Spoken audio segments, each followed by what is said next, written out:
Bismillahirrahmanirrahim.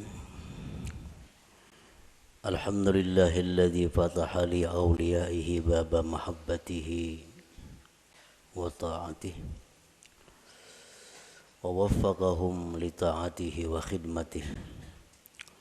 Ashhadu an la ilaha illallah wahdahu la syarika lahu fi uluhiyyatihi wa rububiyyatihi. Wa ashhadu anna sayyidana Muhammadan abduhu wa rasuluhu khairu khalqih. Allahumma salli wa sallim wa barik ala sayyidina wa maulana Muhammadin khairi khalqih wa ala alihi wa ashabihi wa azwajihi wa dzurriyyatihi wa atba'ihi. Amma ba'du. Yang kita hormati dan kita cintai para habaib dan para alim ulama, para muhibbin, hadirin, hadirat, rahimakumullah. Pertama-tama kita panjatkan puji dan syukur yang setinggi-tingginya kehadirat Allah Subhanahu wa ta'ala yang mengumpulkan kita di tempat ini untuk berzikir, mengingat Allah dan mengucapkan kalimah-kalimah thayyibah lainnya. Kita berharap kepada Allah agar di dunia ini selalu dikumpulkan dalam kebaikan dan takwa, dan di akhirat nanti dikumpulkan bersama-sama dengan junjungan kita Rasulullah sallallahu alaihi wasallam. Salawat dan salam kita haturkan kepada junjungan kita Nabi besar Muhammad sallallahu alaihi wasallam dan kepada seluruh keluarga, para sahabat, zuriat dan pengikut beliau sampai hari akhir nanti. Para muhibbin rahimakumullah. Sebelum kita membaca kitab Al-Hikam, terlebih dahulu kita mengenal bahwa kitab Al-Hikam ini dikarang atau disusun oleh seorang waliullah, yaitu Ahmad bin Muhammad bin Abdul Karim bin Abdurrahman bin Abdullah bin Ahmad bin Isa bin Husain ibni Athaillah, dan beliau wafat pada tahun 709 Hijriyah di Qahirah, Mesir. Kemudian kitab Al-Hikam ini merupakan salah satu daripada yang beliau karang. Hikam itu adalah kalimat jamak yang artinya kumpulan daripada hikmah.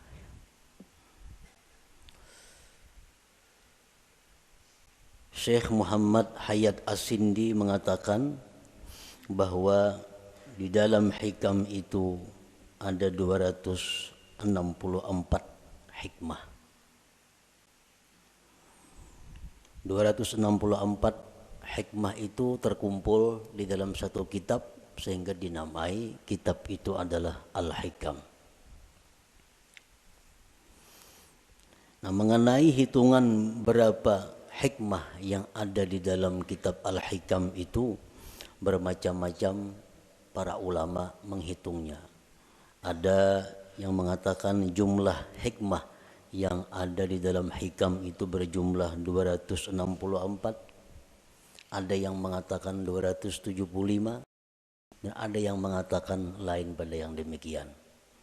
Sebagaimana para ulama tidak sama pendapatnya tentang menghitung jumlah ayat-ayat yang ada di dalam Al-Quran. Ada yang mengatakan 6.666, ada yang mengatakan lain daripada itu. Para muhibbin rahimakumullah, kemuliaan dan kehebatan kitab Al-Hikam ini sampai-sampai dikatakan oleh sebahagian ulama, lau jazatis salatu bi syai'in ghairal Qur'an la jazat bihikam ibni Athaillah. Andai kata di dalam sembahyang itu boleh kita membaca selain Al-Quran, waktu qiyam, waktu berdiri, itu kan hanya Quran yang kita baca, surat Fatihah dan surah yang lain. Andai kata boleh diganti dengan yang lain, niscaya kitab hikam ini patut dijadikan penggantinya. Niscaya kitab hikam ini boleh untuk dijadikan penggantinya. Kenapa demikian? Karena kehebatannya dalam lapas, susunan kata-katanya, dan makna-maknanya mengandung ilmu-ilmu yang bermanfaat bagi mereka yang membaca dan memahaminya. Para muhibbin rahimakumullah, kitab hikam itu satu matan yang banyak disyarahkan oleh para ulama. Berpuluh-puluh macam kitab syarah hikam. Intinya adalah menguraikan seluas-luasnya apa yang terkandung di dalam hikmah per hikmah yang ada di dalam kitab hikam itu. Nah, oleh karena itu, di dalam kesempatan kita membaca kitab hikam ini, ulun kadang mengambil kepada satu kitab syarah hikam tertentu. Jadi artinya kita membaca matannya, kemudian kita ambil dari beberapa syarah-syarah yang ada yang telah dikarang oleh para ulama itu. Para muhibbin rahimakumullah, al-hikmatul ula, hikmah yang pertama di dalam kitab hikam, min alamatil i'timad alal amal nuqsanur raja inda wujudiz zalal. Nah, ini kalimat hikmah yang pertama di dalam kitab hikam itu. Min alamatil i'timad alal amal nuqsanur raja inda wujudiz zalal. Artinya, sebagian daripada tanda berpegangnya seseorang dengan amal,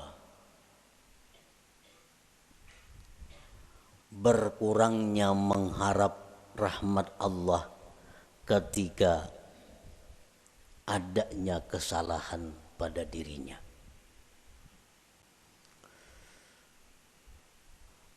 Apabila kita melakukan satu dosa, apabila kita ketinggalan satu wirid yang rutin,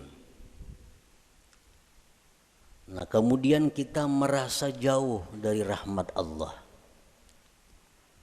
kita merasa jauh daripada kasih sayang Allah, itu menunjukkan bahwa kita namanya berpegang dengan amal.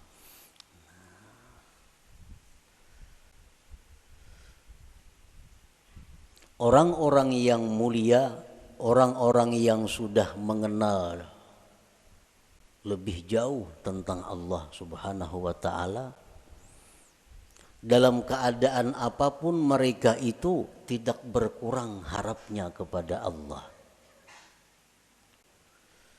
Baik mereka dalam melakukan taat atau mereka sedang diuji dengan kemaksiatan, harap mereka kepada Allah tetap sama.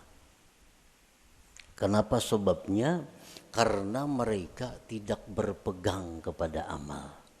Mereka itu berpegang kepada rahmat Allah, berpegang kepada anugerah Allah Subhanahu wa ta'ala. Para muhibbin rahimakumullah, amal itu artinya adalah harakatul jismi awil qalbi. Itu ngarannya amal. gerak tubuh, gerak jasad atau hati.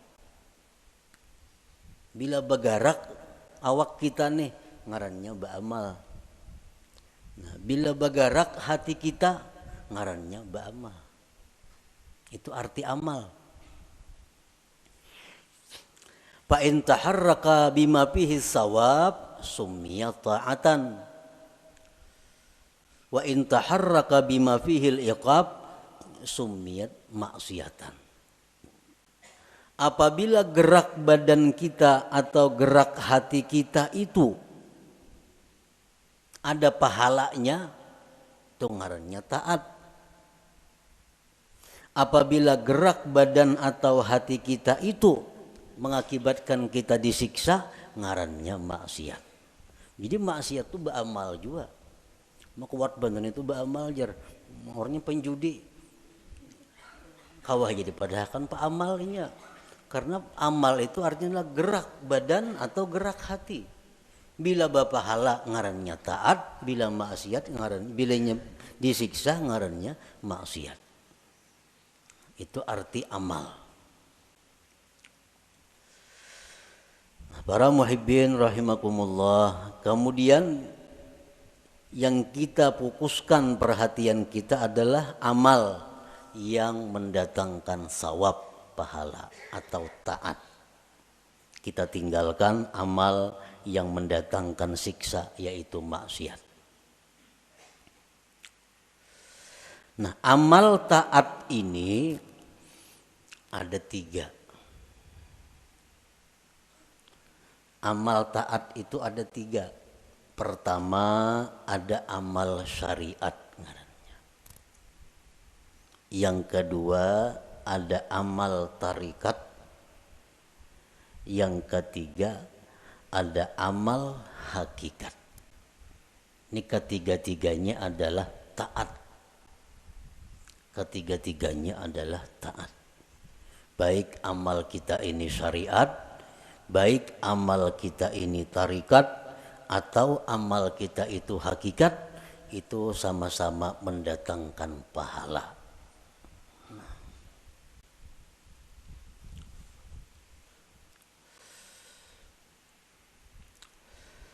Amal syariat untuk apa?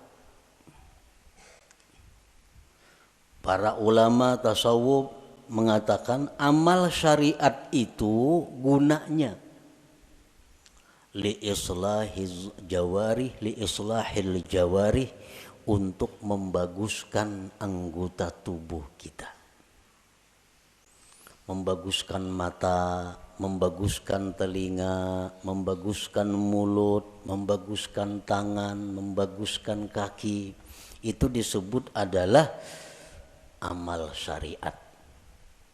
Kayak apa mata supaya bagus? Jangan memandang yang diharamkan Allah. Kayak apa mulut nang bagus? Jangan berkata-kata yang dilarang Allah. Kayak apa batis nang bagus? Jangan melangkah kepada jalan yang diharamkan Allah. Kayak apa tangan nang bagus? Jangan menjamah atau menyentuh yang dilarang Allah. Nah, membaguskan anggota-anggota tubuh kita ini itu urusan amal syariat ngarannya.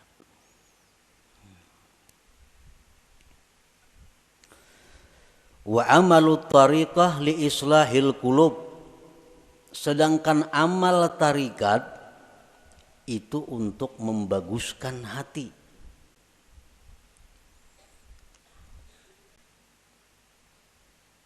Amal tarikat itu gunanya adalah membaguskan hati. Kayak apa supaya hati jangan sombong, itu urusan amal tarikat yang membaguskan. Kayak apa hati supaya jangan ria, itu amal tarikat yang membaguskan. Kayak apa hati supaya jangan dengki, itu urusan amal tarikat yang mengurusnya. Nah, jadi amal tarikat itu adalah gunanya untuk membaguskan hati. Wa amalul hakikah li islahil arwah, sedangkan amal hakikat itu untuk membaguskan arwah. membaguskan roh. Kayak apa roh kita ini supaya bagus? Roh nang bagus tuh nang kayak apa? Roh nang bagus tuh roh yang mengenal Allah. Roh yang bagus, roh yang mengenal Allah. Nah, kayak apa supaya roh kita ini bisa mengenal Allah? Itu urusan amal hakikat nang maaturnya. Urusan amal hakikat nang menuntunnya kepada demikian itu. Nah, jadi kita 3 amal yang perlu kita laksanakan. 1, amal syariat supaya zahir tubuh kita ini bagus. Yang kedua, amal tarikat itu kemudian dilaksanakan supaya hati kita bagus. Dan yang ketiga, amal hakikat kita lakukan agar roh kita ini bagus. Nah, para muhibbin rahimakumullah, amal syariat fungsinya untuk membaguskan anggota tubuh.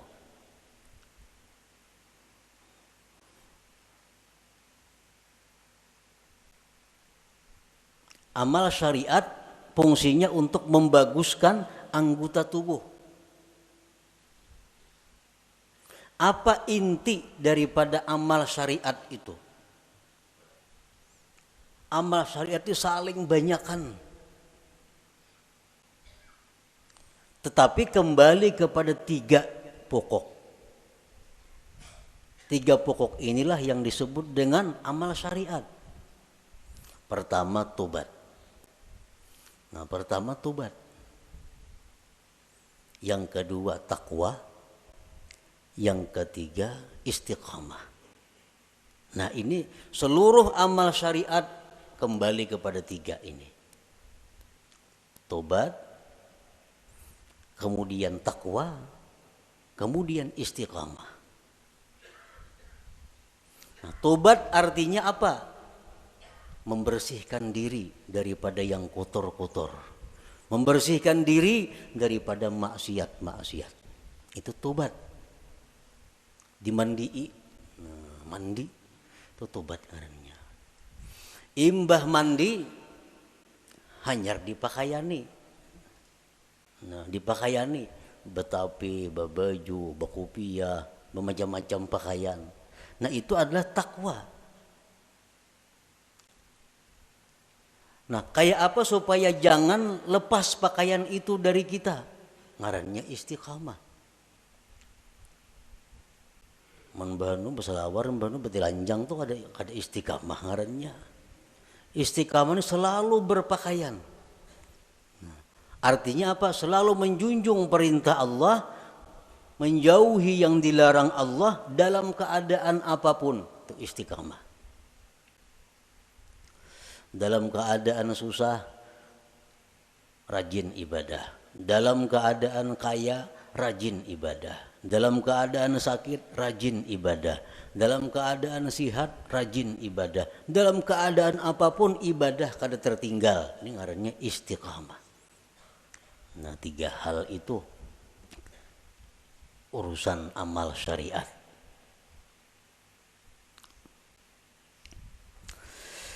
Nah, kemudian amal tarikat. Banyak banget tarikat itu amalannya. Tetapi intinya kembali kepada 3. Supaya hati kita ini bagus. Pertama, ikhlas. Ikhlas. Yang kedua, sidik. Yang ketiga, tumakninah. Nah, ini intinya. Seluruh amal tarikat buliknya kenang 3 ini. Bila yang 3 ini bisa kita laksanakan, maka kita sudah mempunyai amal tarikat ngarannya. Berarti sudah punya hati yang bagus. Pertama, ikhlas. Nah, yang kedua, sidik. Setiap orang sidik pasti ikhlas. Orang ikhlas belum tentu sidik. Jadi sidik itu lebih tinggi kedudukannya daripada ikhlas.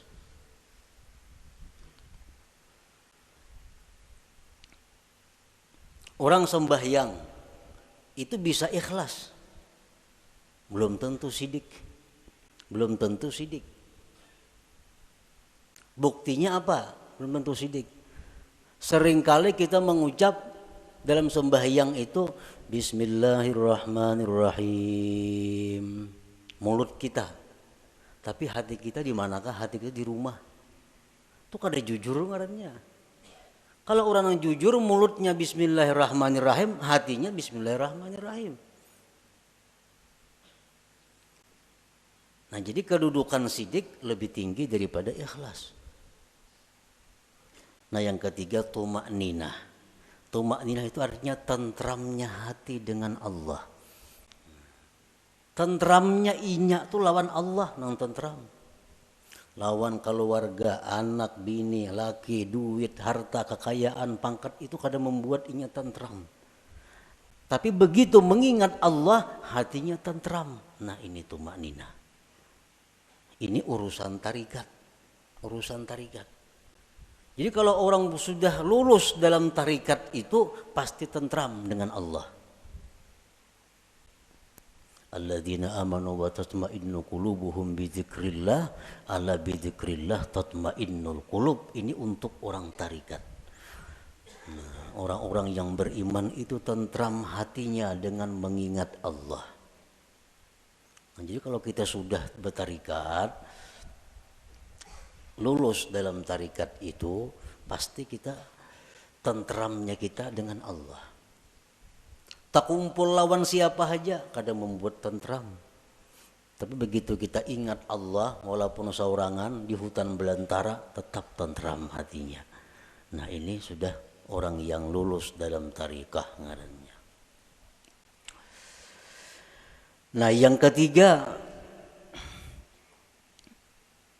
hakikat, amal hakikat. Hakikat tadi gunanya untuk membaiki roh.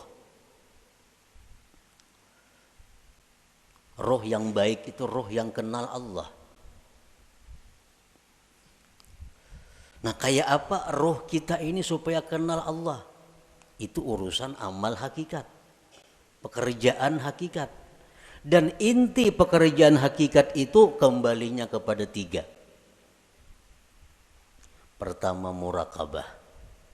Nah, murakabah. Murakabah itu artinya merasa dirinya selalu diawasi oleh Allah. Nah, merasa ditilik oleh Allah. Merasa diperhatikan oleh Allah. Lalu kada wani berbuat hal-hal yang kada baik karena selalu diawasi oleh Allah. Nah, itu murakabah. Bila orang tuh kawak nangka itu merasa diri diawasi oleh Allah siang malam, di kamar, di rumah, di pasar, di kantor, di hutan, di perumahan, merasa selalu diawasi Allah, maka orang ini akan diberi Allah musyahadah. Nah, musyahadah.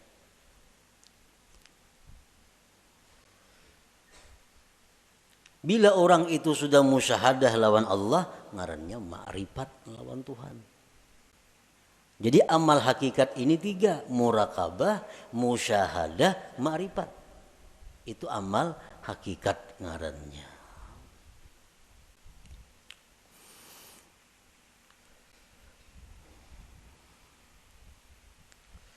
Wa'budillah ka'annaka tarah. Beribadahlah kamu kepada Allah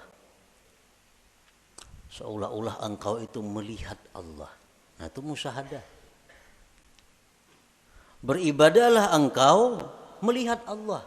Itu musyahadah ngarannya.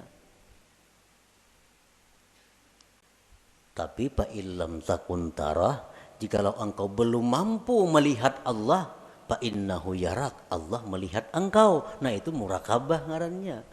Kalau kita merasa dilihat oleh Allah siang malam bisukan kamarian dimanapun merasa dilihat oleh Allah, itu ngarannya kita murakabah. Satu saat kalau kita terus menerus demikian, kita akan musyahadah. Kita akan musyahadah.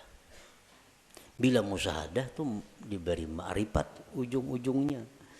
Nah, amal hakikat itu tiga macam. Murakabah, musyahadah, ma'rifah. Nah, para muhibbin rahimakumullah. Jadi amal ada 3.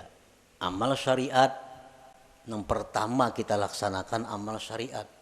Tobat, takwa, istiqamah. Supaya apa? Zahir tubuh kita bagus. Yang kedua, amal tarikat. Supaya hati kita baik. Dengan apa? Ikhlas, jujur, tumakninah. Tentram dengan Allah. Yang ketiga, amal hakikat, supaya roh kita ini baik.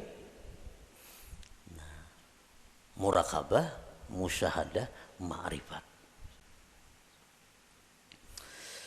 Para ulama sufi mengatakan la yasihul intiqal ila maqamin hatta yuhaqqika ma qablah. Tidak sah seseorang itu berpindah ke suatu makam, ke suatu amal, ke suatu perbuatan sebelum memantapkan sebelumnya. Sebelum mantap nang pertama jangan berpindah. Nang pertama apa tugas kita? Syariat. Amal syariat. Nah, jangan hendak masuk ke amal tarikat amun ini belum mantap. Jadi apa yang harus kita mantapi terlebih dahulu? 3 perkara. Tobat, takwa, istiqamah. Nah 3 ini diurus. Bila 3 ini kita sudah mantap, nah hanya kita naik ke amal tarikat. Pertama tobat. Jadi pengertian tobat ini jangan kita beranggapan bahwa nang batubat itu orang-orang periman nang perlu kada. Kita ini perlu kepada tobat.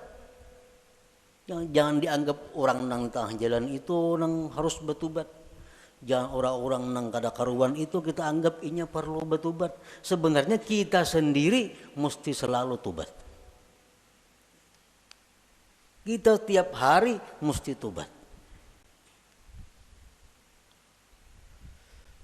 Kita merasa kadang-kadang orang aja yang perlu bertobat, seorang kada perlu, asa baik. Nah ini nang kada mau naik kelas. Umuran itu aja.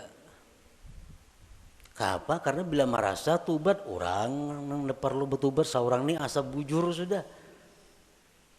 Pada tobat itu perlu setiap orang. Walaupun lain-lain bentuk tobatnya. Sebagian orang ada yang mesti tobat daripada kafir. Sebagian orang ada yang perlu tobat daripada dosa besar. Sebagian orang ada yang perlu tobat dari dosa kecil. Sebagian orang ada yang perlu tobat daripada makruh. Tobat daripada khilaful aula yang kurang baik. Jadi setiap manusia dengan tingkatan apapun itu mesti tobat.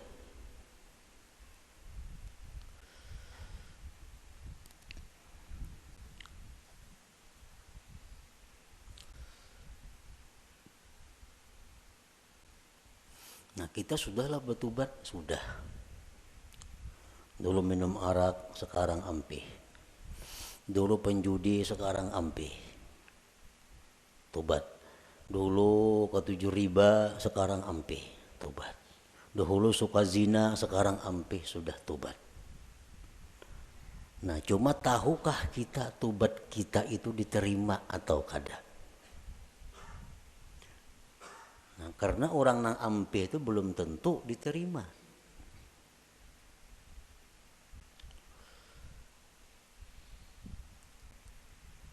Intinya adalah diterima. Apakah tobat kita itu sudah diterima oleh Allah atau belum? Nah ini yang kada tahu. Maka kita kada boleh naik ke suatu makam, ke suatu tingkatan sebelum memantapkan tingkatan yang pertama, hanyar tingkatan yang kedua, mantap nang kedua, hanyar naik ke tingkatan nang ketiga. Selama kita belum biris tingkatan syariat, kada akan bisa kita mengaji ilmu tarikat. Mengaji bisa, paham bisa, memakai pasti kada kawa. Memakai pasti kada kawa. Mau kada kawa.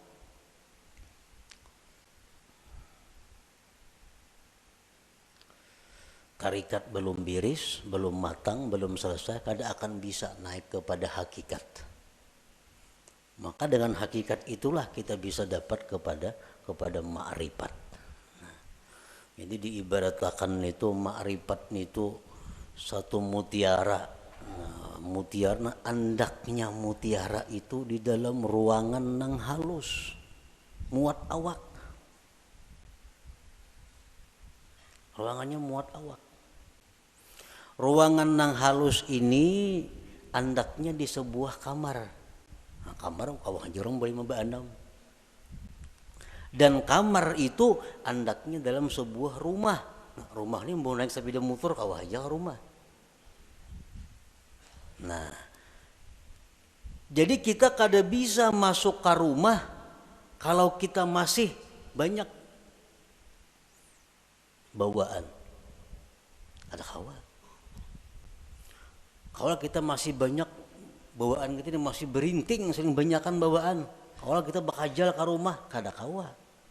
Buangi nang kada perlu supaya kita kawa masuk ke rumah. Nah, motor ditinggal, nang mana diisi motor, toko ditinggal. Kalau mangkut toko ke rumah, kada kawa. Nah, kios ditinggal, kabun ditinggal, kada muat rumah. Nah, jadi nang kau masuk ke rumah hanya barang-barang tertentu. Nah, artinya apa? Syariat itu laksana rumah. Begitu kita masuk syariat, banyak nang kita tinggalkan. Riba tinggalkan, permainan tinggalkan, zina tinggalkan, semua aja tinggalkan. Kawa tuh kita masuk ke rumah. Nah, sepeda motor kawa dibawa ke rumah, sepeda kawa dibawa ke rumah.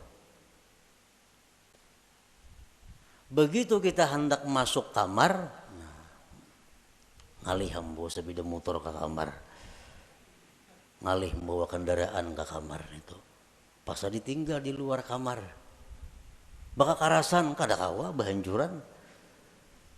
Nah, sama halnya kita ini kalau hendak masuk kepada tarikat, buangi gawian-gawian yang lain-lain supaya kita muat bandak di situ. Nah, hendak masuk pulang ke hakikat, halus kamarnya muat awak, jam tangan gin dipacul kada kawa. Kacamata santok pacul juga. Nah, muat beti lanjang aja kawa lagi. Nah, hanyar kawa kita masuk ke kamar nah halus tuh untuk mengambil yang berharga yaitu mutiara atau ma'rifat itu. Nah, itu artinya kita kada kawa melangkah ke situ kalau sebelum matang nang pertama. Nah, syariat ini nang dibiriskan terlebih dahulu. Cara kita berjual beli, cara kita bergaul, cara kita makan, cara kita berpandir, cara kita berpakaian sesuaikan dengan syariat. Bila kada sesuai lawan syariat, hendak ke hakikat kada bisa. Jamin kada bisa. Napanya bisa? Pandirnya aja. Pandirnya aja bisa. Praktiknya kada bisa.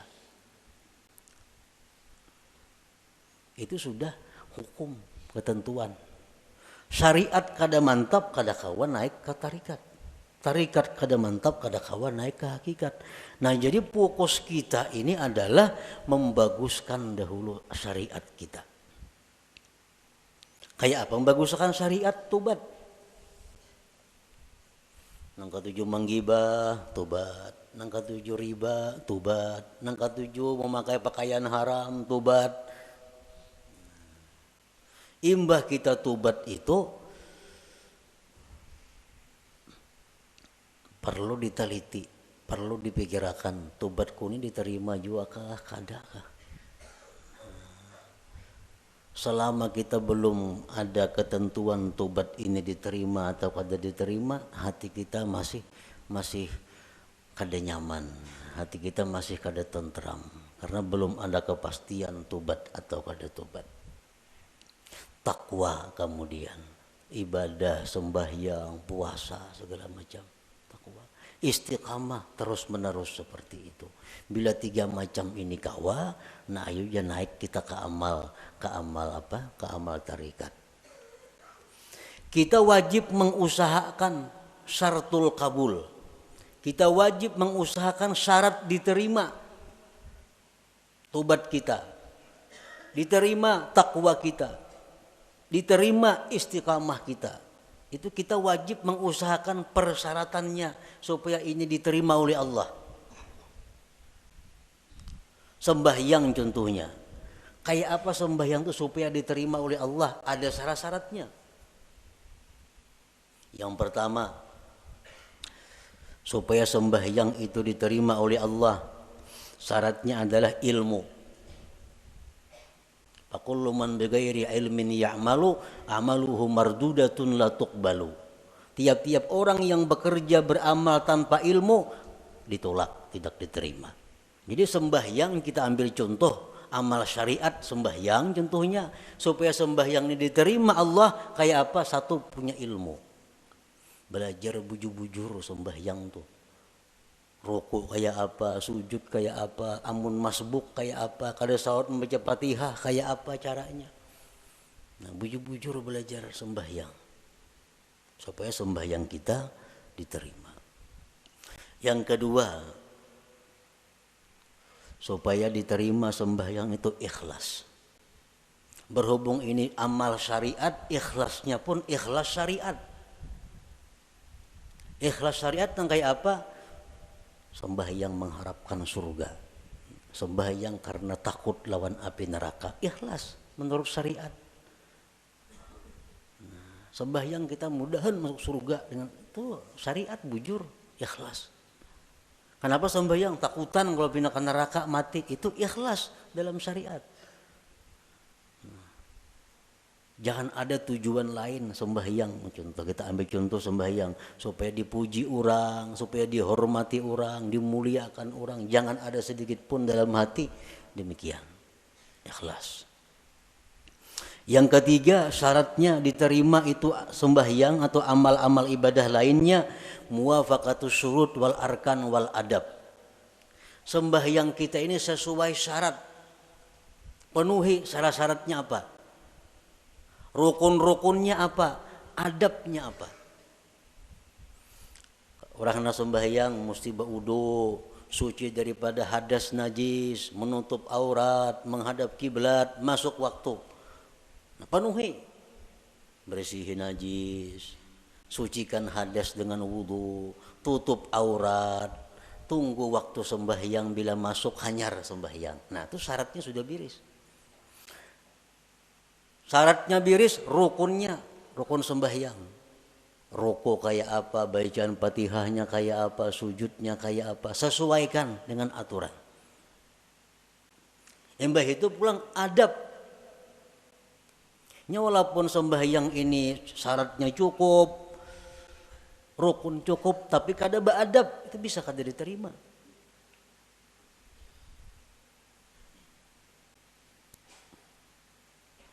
Sesuaikan adabnya. Contohnya contohnya sembahyang pakai pinggang aja. Allahu Akbar, nah pakai pinggang. Ini lawan syarat kada bertentangan, lawan rukun kada bertentangan, tapi adab bertentangan. Allah kada menerima sembahyang kayak ini. Harap tinggi Tuhan sembahyang kayak itu. Allahu Akbar. Nah. Jadi adab sembahyang termasuk nang sunat-sunat dalam sembahyang dilaksanakan. Yang keempat, ada mubtilat wal mukrihat wal makruhat. Tidak ada yang membatalkan dan yang dibenci Allah. Sembahyang atau ibadah kadang membatalkan, kadang dibenci Tuhan. Kita gawi semua nang sunat, jauhi nang makruhnya. Yang kelima, al halal fi ma yata'allaqu bih. Halal pada sesuatu yang berhubungan dengannya. Nah, pada berhubungan, makan, minum untuk tenaga, pakaian, tempat. Itu mesti halal.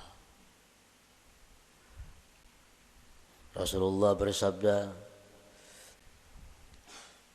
man akala luqmatan min haram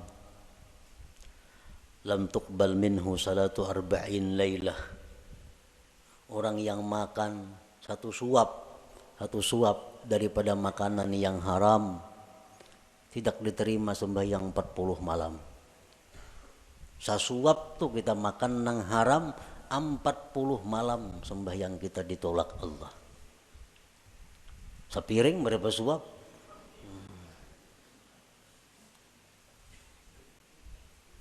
Nah, ini urusan amal syariat.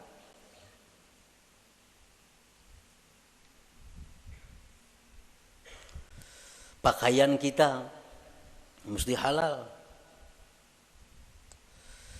Rasulullah SAW bersabda, man ishtara sauban bi ashri darahim bisamanihi dirhamun haram lam yaqbalillah salatahu ma dama alaihi minhu syai. Barang siapa nukar pakaian 10 dirham, 1 dirham ada yang haram, kada Allah terima sembahyangnya selama itu masih ada. Nah, jadi kalau amal syariat ini kita biriskan dan kita usahakan syarat diterima oleh Allah, nah hanya kita melangkah ke amal hak tarikah, hanya ke amal tarikah. Para muhibbin rahimakumullah, Imam Ahmad ibnu Athaillah tadi mengatakan,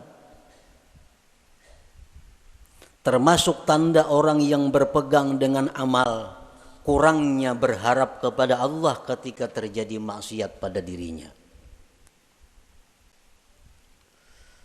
Nah, sekarang kita tadi beramal, tobat sudah kita laksanakan, syarat-syarat untuk diterima sudah kita laksanakan, takwa sekarang ini kita laksanakan, istiqamah kita laksanakan. Jangan sekali-kali kita berpegang, kita condong, kita gembira dengan tobat, takwa dan istiqamah itu. Jangan sekali-kali kita berpegang, jangan sekali-kali kita bersandar, jangan merasa gembira dengan tobat, takwa dan istiqamah tadi. Kenapa sebabnya?